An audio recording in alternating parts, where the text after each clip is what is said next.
The playoffs are just a month away, and that means that every week counts. Heck, every player counts. Every point counts. So that means you absolutely need to nail your waivers. So join us for the Waiver Wire show for Week 11 on the Fantasy First Down.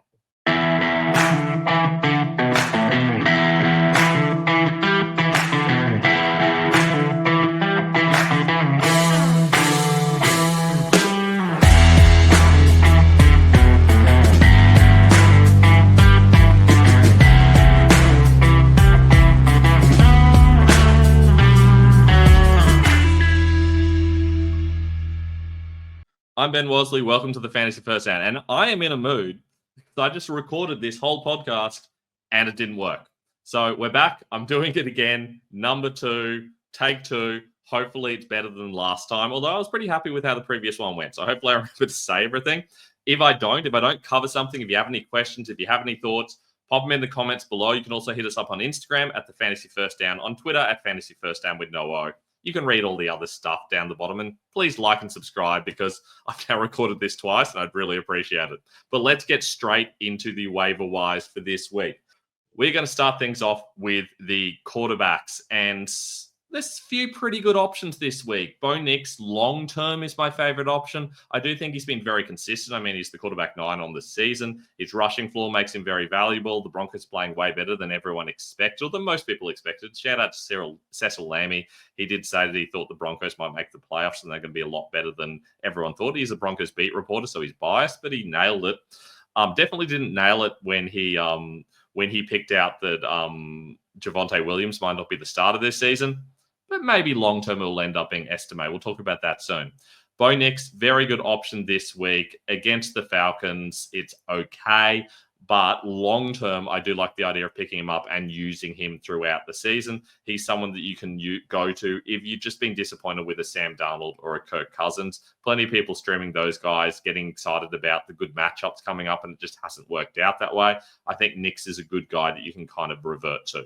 Justin Herbert's got 2 really good weeks in him. If you're looking for somebody in the next 2 weeks, Justin Herbert is the guy to go to. He takes on the Bengals this week, which is a top 5 matchup for quarterbacks, and then he gets the Ravens the week after, and they're even higher. They're a top 3 matchup. So 2 really good matchups. I do expect that he'll be good because they'll probably be chasing the game against good offenses, but they're teams that you can definitely score against. And Russell Wilson gets one of those teams, the Ravens, this week as well. If you can't get Herbert, I do think Wilson is a good option. He's available in a lot more leagues. Plus, you're not going to need to pay as much fab for him. And finally, Drake May, more of a long-term kind of like going for upside option here. Certainly his rushing floor has been pretty good. He's passed okay. The Patriots looked okay last week in a tough matchup against the Bears. They get an easier one against the Rams this week. I don't love starting him, but I would keep an eye on May. Someone you can stash and just see what happens, but definitely like the top 3 guys better. And not on this list, but someone I also don't mind is Jameis Winston. He's got plenty of upside because he's Jameis Winston. Running backs, and I don't love any of these guys. Bucky Irving is on a bye week, which is ugly, but he is nominally the starter for the Buccaneers. You're seeing a lot of Rashad White, especially around the red zone, but it's actually Bucky Irving that's getting most of the carries. He just hasn't been getting most of the touchdowns the last few weeks, although he was good in the game this week. I think he's someone that you should pick up if he's available in your league. Jalen Warren is very much a 1 or 2 week guy, depending on how long Najee Harris is out. It's possible he's not out at all, in which case Warren suddenly has no value again. Even this week, it's not great because he takes on Baltimore, but we saw Chase Brown have some success over Baltimore, and I don't know. Chase Brown and Jalen Warren, they're not that far off. They've got pretty similar builds. They've got similar play styles. I could imagine a lot of check downs. So they try to get the ball to him, not by handing off, but by checking down to him. In a PPR league, that has a lot of value. So Warren's an option against the Ravens, but I wouldn't be going out of my way to use him. Alexander Mattison started off the season as like the passing down back, and it was Zamir White. And then all of a sudden, Madison started to take over and they phased White out. Then suddenly Madison lost the job halfway through a game. They gave it to Amir Abdullah. And then the next week it was back to Madison, and Madison was playing really well. And then they had a changing coaching staff, and all of a sudden it was Zamir White getting a lot of goal line carries and taking away all the carries that gave Madison any value in the first place. It's been a total mess. Now, Madison is probably the starter at the moment, and that gives him value just in any league because, in any deeper league, I guess.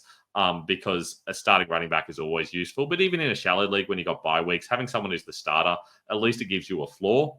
I just don't know that Madison's definitely the starter.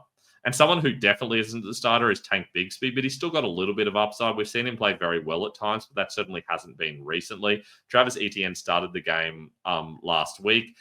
Then they brought Bigsby in on like the second and third drive. He got some touches and then he got injured.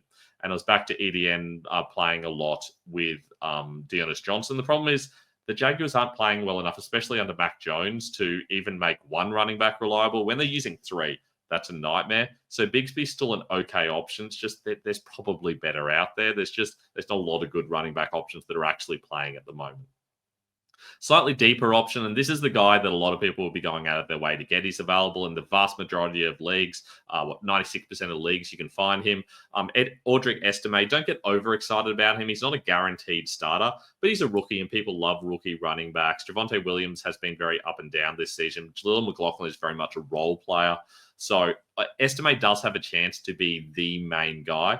I think the main path to that is not that he just goes back through and starts. I think they're probably still going to go hot hand for another week or two, because that's actually what they did last week. It wasn't like they decided to give Estime the lead role. They started with Williams. He wasn't very good. They gave it to McLaughlin. He wasn't very good. They gave it to Estime. He was very good. So they kept giving him touches. They gave the others a couple of touches and they were still not very good. So they just stuck with Estime. That's how hot hand works. And I do think that potentially that can be what they do for the next few weeks. But if it is consistently Estime, they might just turn to him, and potentially this week they just go straight to him anyway, and he kind of keeps that lead role. I would be surprised, but I think that's possible. So I would pick him up just to see what happens. He's got more upside than most other guys without requiring an injury. Now, speaking of someone who's got upside, but he requires an injury, Tyler Algier, if you see Bijan Robinson goes down, all of a sudden Tyler Algier is a top 10 running back, and that's why you're rostering him.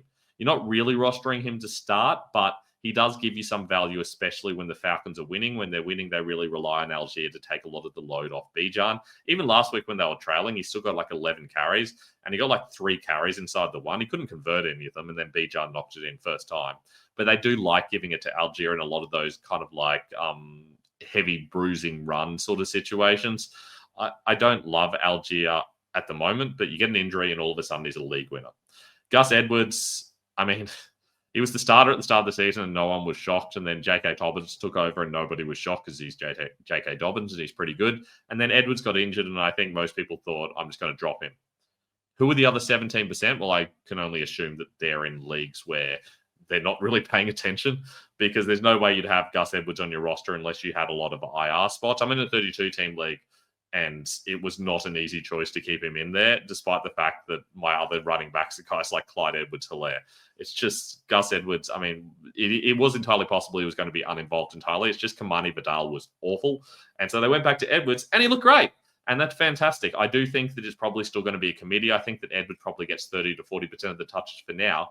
But if he keeps out playing Dobbins and he can do it in more matchups, all of a sudden you've got a starter on your hands in an offense that does run the ball quite a lot. And the problem is they've got some tough matchups coming up, particularly for running backs. And that does limit the upside of both Edwards and Dobbins. But look, you're not finding many other starting guys who are actually going to get a few touches. Trey Benson, talked about this last week. They kind of started to give him a few touches earlier in the game, and then they kind of got a bit of a lead and gave him even more. Same thing happened this week. They gave him touches earlier on. They hadn't been doing that most of the season. Most of his touches came very late in games, where they're either blowing out the other team or getting blown out. In this case, they were giving him touches early, and that's happened the last couple of weeks. I'm not saying that he's taking over from Connor, but I'm saying he's getting enough touches to be useful, and they're showing that they clearly trust him as an early down role. They've used him a little bit in passing downs as well, but not enough that Demicado wouldn't be involved, even when you get a James Conner injury. Now, James Conner has missed at least 2 games every season of his 7 or 8 year career.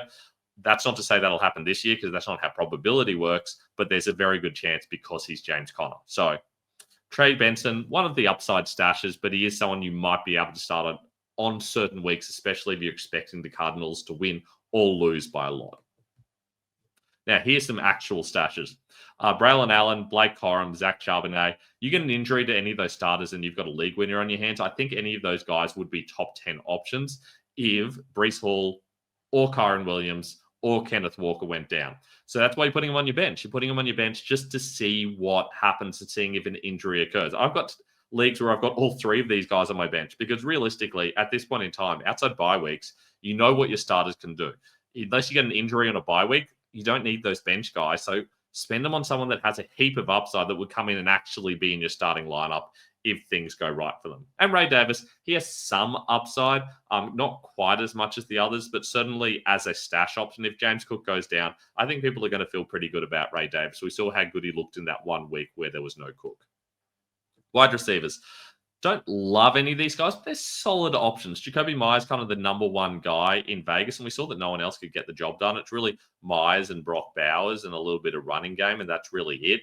So coming off the bye, it's hard to know exactly what his usage will look like, but he is the number one guy. It's a terrible matchup against the Dolphins. Their secondary is very good and their offense is improving. But I do think Myers is someone that's still worth having on your roster if you do need a wide receiver starter. He's available in some leagues. Juwan Jennings, not available in too many leagues, but if you're in one of those 40% of leagues, I would pick him up because he could easily be ranked as a top 24 wide receiver depending on the matchup, and it's a solid matchup against Seattle this week. The problem with any 49ers player that's not one of the main guys is you still got the main guys. You got Christian McCaffrey, you've got George Kittle, you've got Deebo Samuel. Thankfully, you don't at least have Brandon Ayuk. Not good for him, obviously, but good for your lower fantasy players. And Brock Purdy does rush a little bit to make it inconvenient as well. So Juwan Jennings is kind of the number 4, and we saw him look very good last week. He was the wide receiver 17, got plenty of targets, got nearly 100 yards. That's not going to happen every week. But there are going to be weeks where it does happen, just like it does with any other 49ers wide receiver. Even with Brandon Ayuk, he had his good weeks and his bad weeks, and Jennings fits into that same category. In this sort of range where you're talking about picking someone up off waivers, I mean, that's the best you're going to get. Cedric Tillman arguably could be the top Browns receiver. I don't know that you can really rely on that, but he is certainly getting some high-value touches. He's used a lot around the red zone. They seem to like him a little bit more than Jerry Jeudy and certainly more than Elijah Moore. And we know whenever Jameis Winston is involved, there will be touches. So Cedric Tillman gets an okay matchup against the Saints. You can kind of run on the Saints at the moment, but their cornerbacks are so banged up that I do think you can probably pass on them. And if the Saints are going to get an early lead again, you'd have to feel like they may choose to pass at times, especially if they can't get the running game going. If you've got Nick Chubb, this is the week to start him, by the way. Romeo Doubs gets a terrible matchup this week. The whole Packers situation is weird. They've been terrible the last 2 weeks, and then they had a bye. You got to feel like they come back and they're a lot better. They're a lot healthier. Dobbs is still the starting outside guy in that Z role. It's got less value than the other roles, but at least he's starting every snap and he's always out there. Reed's only out there about 60 to 70% of the time, but they're high-value snaps. Christian Watson splitting with Dontavian Wicks, and that makes them really hard to rely on. It does seem like Watson's starting to take over a little bit, and for that reason, Watson's also a good option to me, and here he is. But I think that Dobbs is at least a little bit more reliable because you know he definitely has that starting role. With Watson, you're kind of hoping it happens, and it does seem to change on a weekly basis. So you're going to need to wait a couple of weeks to make sure he is the lead guy when and if it happens. Now, Quentin Johnston, plenty of upside here. They've got 2 fantastic matchups, and then it's a bit of a mess. So you might as well grab him and start him in the next couple of weeks and just see what happens, because we've seen he's been very good the last few weeks. Not quite as good last week as he was the previous week, but he's still looking solid. So Johnston's someone that I feel okay about picking up and using. Xavier Legette going into his bye week. Adam Thielen coming back hurts a little bit, but you could argue Legette's the main guy here. I think Thielen probably goes back to the slot, but it's not impossible that they stick him out wide and kind of continue to mix things up a little bit. But I do think Legette's still the main guy. And if Thielen's available in your league, he's not a bad guy to pick up either. Ricky Pearsall, we talked about 49ers earlier. We talked about it's hard to rely on Jennings, but he at least got a clear-cut role. Well, Pearsall actually has a role. It's kind of mainly the slot guy, but certainly has a little bit of value. They've moved Jennings out wide and moved Pearsall to the slot. That doesn't have huge value when you've also got Christian McCaffrey and George Kittle in that part of the field. But we still saw Pearsall get a lot of touches last week. He ended up being the wide receiver 9, which is crazy. I don't think that's going to happen most weeks. He's the 5th option in this offense, and there are plenty of other guys below him as well that might get touches. So I don't feel great about Pearsall, but he is a deep option that will have a lot of value if there's an injury ahead of him. Super deal options, I really like Juju. If he can get healthy, take back over that slot role, all of a sudden he's someone you can rely on. Gets a tough matchup this week, the Chiefs do, but the slot guy is the high-value guy in that matchup. So if Juju plays, might be a sneaky start, especially in DFS. Gabe Davis against Detroit. It's a good matchup. He's the wide receiver 2 now. Parker Washington not getting used as much as Christian Kirk was. Not that Kirk was getting used most weeks anyway. At 3 weeks, we only had one target. But I don't know, if Mac Jones is under center, you just can't trust Gabe Davis anyway. But if Trevor Lawrence is back, Davis is someone I feel okay about in a super deep league. Adonai Mitchell, kind of mixing things up with Alec Pierce. You could argue you should be getting Pierce instead, but Mitchell has a bit more upside as a rookie who's played really well and got a lot of high-value touches. Pierce kind of very fluky, boom-bust kind of player. Mitchell gets a little bit more volume. That makes him a lot better, especially in PPR. What's going to happen when Michael Pittman comes back? Who knows? Potentially they go, well, we really like what Mitchell was doing. Let's keep him out there. It's possible they go, well, Mitchell goes back to the bench and Pierce goes back to that X role. He'd move to the Z role with Pittman out. Or it is possible they go, well, let's split Mitchell and Pierce because they kind of do play that same X role typically. And let's leave them both out there and half the time and let's see what happens. The only good upside there for Mitchell is that he actually takes over that lead role, or that Pittman's out longer term. I have Pittman in a lot of leagues, so I hope it's not the former, but if it's Mitchell taking over that role over Pierce, that's good, and it does give him some upside. Finally, Marquez Valdes-Scantling. I mean, what the heck happened? 3 weeks ago, he's not even on the team. Last week, he runs like 18 routes and he gets one touch, or one target, I should say. This week, he runs another 18 routes. He gets 3 targets and goes for nearly 100 yards and touchdowns. It's absolutely random. So strange, but he does seem to kind of be the number one guy in this offense. I don't really trust it, but he's available in most leagues. So if you're desperate, maybe you're getting the number one wide receiver for the Saints while Chris Olave is on IR. Guess we'll have to wait and see. It doesn't seem to be Mason Tipton. He didn't get a look in last week despite being out there the most. If they give MVS more snaps, all of a sudden he does become a viable option, but it's very hard to trust him this week, even though the Browns are the second best wide receiver matchup in the league. Now, tight end guys, there are some higher-end tight end guys that you can get. Taysom Hill, obviously, very boom-bust, but always a solid option if you want high points but are willing to take a risk. Hunter Henry's been pretty solid the last few weeks. Tucker Kraft's available in like 30 to 40% of leagues. He's got a solid matchup against the Bears. They're pretty weak against tight ends relative to other positions. So any of those guys I like better, but I do want to highlight some guys that are available in less leagues because realistically, that's probably where the interest is. Jatavion Sanders going into a bye week, which isn't ideal for a waiver pickup, but he was good again this week. He has been solid consistently. The problem is when Tommy Tremble comes back, he has traditionally taken over the lead role. Will that happen again here? Who knows?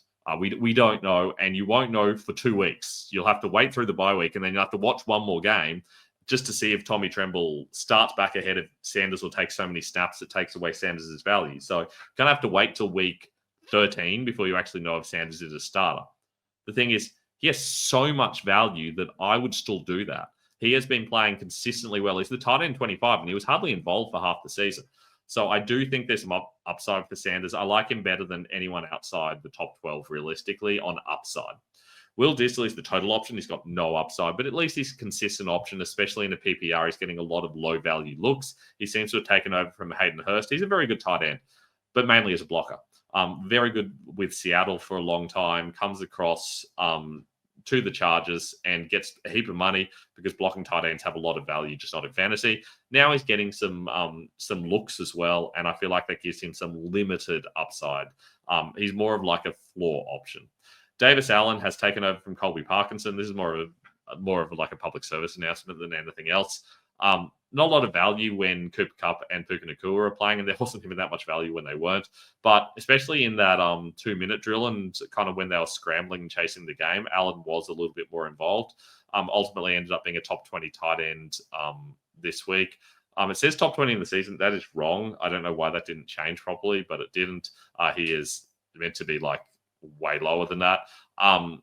But he is the starter now. That gives him a little bit of value. So if you're desperate, you can pick him up because he's available in pretty much every league. And finally, Dawson Knox. He is my favorite streamer for this week. He takes on KC, who concedes the second most points to tight ends. When Dalton Kincaid is out, it does seem like he may well be out. Dawson Knox all of a sudden becomes a top 10 tight end. That happened before Dalton Kincaid was around, and I do think it will continue to happen in this case. If Kincaid is out, Knox all of a sudden becomes a guy that you can really rely on. He is my favorite for this upcoming week, assuming that Kincaid is out. Finally, kickers and DSTs.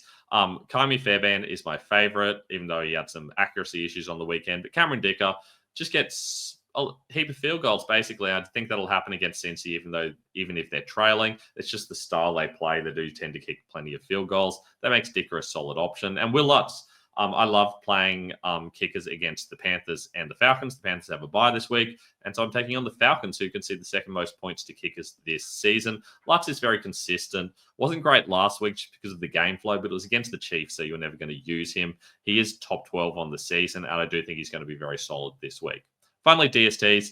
Lions against Jacksonville. The Lions were obviously very good last week and have been excellent on the season. They're the number 6 DST this season. They take on Jacksonville. If Jacksonville has Mac Jones under center, this is an excellent matchup for them. If they have Trevor Lawrence, it's okay.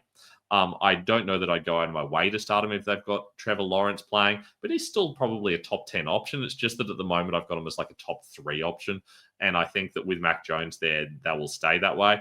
But if there's any sniff that maybe Trevor Lawrence might be playing, I would revert to someone else like the Texans, unless there aren't any other good options available.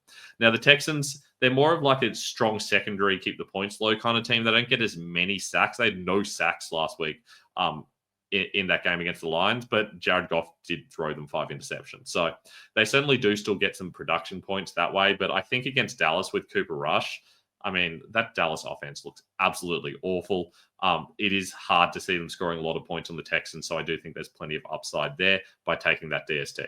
And that's all we've got for my second attempt. And I am recording this time, and hopefully it works. Hopefully you enjoyed the show. If you like and subscribe, that would be much appreciated because this has taken way longer than it should have.